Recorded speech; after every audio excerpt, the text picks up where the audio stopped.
নমস্কার বন্ধুরা, স্বাগত জানাই তোমাদের আমার ইউটিউব চ্যানেলে। তো এই মুহূর্তে যে বিশেষ খবরটি তোমাদের সাথে শেয়ার করে নেব সেটা হলো আজকে 32,000 চাকরি বাতিল মামলা, প্রাথমিকের যে মামলাটি প্রিয়াঙ্কা নস্করের মামলা, সেই মামলাটির হিয়ারিং ছিল কলকাতা হাইকোর্টের ডিভিশন বেঞ্চে, বিচারপতি তপব্রত চক্রবর্তীর বেঞ্চে। তো সেই মামলাটিতে আজকে মূলত কি হলো সেই বিষয়টাই তোমাদের সাথে শেয়ার করব। তো প্রথমে এই মামলাকে বোর্ডের পক্ষ থেকে বলার কথা ছিল, রাজ্যের অ্যাডভোকেট জেনারেল কিশোর দত্ত প্রথমে তিনি বলা শুরু করেন এবং তিনি প্রায় ঘণ্টাখানেক যে বক্তব্যটা নিয়ে নাড়াচাড়া করেন সেই বক্তব্যটা হলো সিঙ্গেল বেঞ্চের জাজ অর্থাৎ জাস্টিস অভিজিৎ গাঙ্গুলি তিনি যে রায়টি দিয়েছিলেন 32,000-এর যে প্যানেল বাতিল বলে রায় দিয়েছিলেন, সেই জাজমেন্টে অনেক জায়গায় ভুল আছে, ভুল ত্রুটিগুলো তিনি একটু একটু করে তুলে ধরতে শুরু করেন। এই যে অ্যাপটিটিউড টেস্ট হয়নি এই কথাটা সিঙ্গেল বেঞ্চের জাজের যে রায়ের মধ্যে উল্লেখ রয়েছে সেটা সঠিক নয়, কারণ অ্যাপটিটিউড টেস্ট কিন্তু হয়েছে। কারণ তিনি রায়ের কপি উল্লেখ করে এবং নাম উল্লেখ করে তিনি বলেন যে এই সমস্ত ক্যান্ডিডেটরা বলছে যে তাদের অ্যাপটিটিউড টেস্ট হয়েছে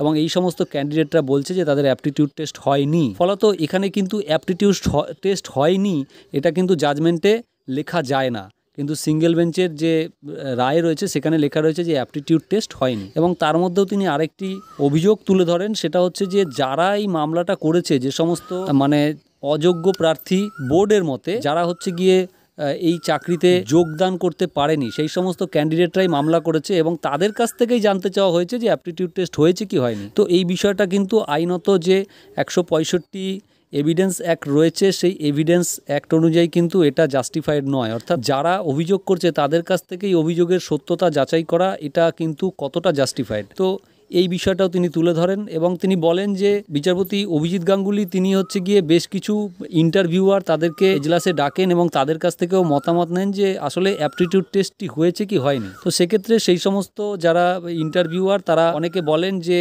অ্যাপটিটিউড টেস্ট হয়নি, আবার কেউ কেউ বলেন যে অ্যাপটিটিউড টেস্ট হয়েছে, অ্যাপটিটিউড টেস্ট আমরা নিয়েছি। তো তখন বিচারপতি তাকে জিজ্ঞাসা করেন যে অ্যাপটিটিউড টেস্ট বলতে আপনি কি বোঝেন। তো সেই সময় সেই ইন্টারভিউয়ার তিনি বলেন যে অ্যাপটিটিউড টেস্ট হচ্ছে আসলে বডি ল্যাঙ্গুয়েজ আর প্রার্থীর কনফিডেন্স, সেইটা দেখা হয় অ্যাপটিটিউড টেস্ট। তো সেক্ষেত্রে সেই যে ইন্টারভিউয়ার তিনি কিন্তু এর কোনো লিখিত গাইডলাইন সেটা কিন্তু দেখাতে পারেননি বা সেই বিষয়ে কোনো প্রশ্নের উত্তরও দিতে পারেননি। তার ব্যক্তিগতভাবে যেটা ধারণা অ্যাপটিটিউড টেস্ট সম্পর্কে সেটাই তিনি বলেছেন। তো সেখান থেকে বিচারপতির মনে হয়েছে যে অ্যাপটিটিউড টেস্ট হয়নি এবং সেটা তার কপিতে প্রতিফলিত করেছেন। তো সেই জায়গায় দাঁড়িয়ে আজকে রাজ্যের অ্যাডভোকেট জেনারেল কিশোর দত্ত বলেন যে এই বিষয়টা কীরকম, অ্যাপটিটিউড টেস্ট হওয়া সত্ত্বেও কেন এটাকে লেখা হলো যে অ্যাপটিটিউড টেস্ট হয়নি।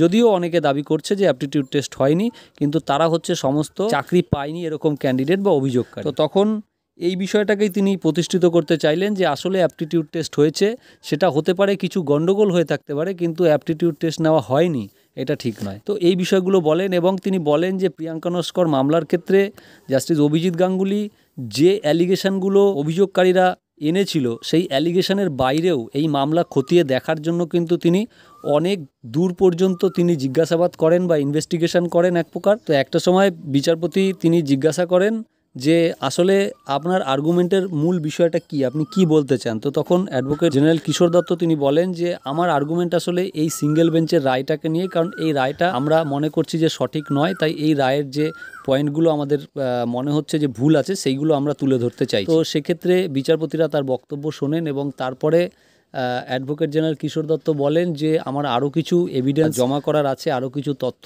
দেওয়ার আছে এবং আরও কিছু বক্তব্য আছে। আমি চাই যে গরমের ছুটির পরে যেন আমাকে সেটা বলার সুযোগ দেওয়া হয়। তো সেক্ষেত্রে বিচারপতি তিনি বলেন যে গরমের ছুটির পরে কেন, আরও তো অনেকে ওয়েট করে রয়েছে, এই মামলাটা তো তাদেরও বক্তব্য রয়েছে। তো তখন অ্যাডভোকেট জেনারেল কিশোর দত্ত তিনি বলতে চাইলেন এটাই যে তাকে যেন এর পরের হিয়ারিংয়েও আবার বলার সুযোগ দেওয়া হয়। তো সেটা আদালতের পক্ষ থেকে তাকে নিশ্চিত করা হয় যে এর পরেও তিনি বলতে পারবেন, কিন্তু যে হিয়ারিং ডেটটা রয়েছে পরবর্তী সেটাকে 20 তারিখে করা হয়েছে, 20শে মে।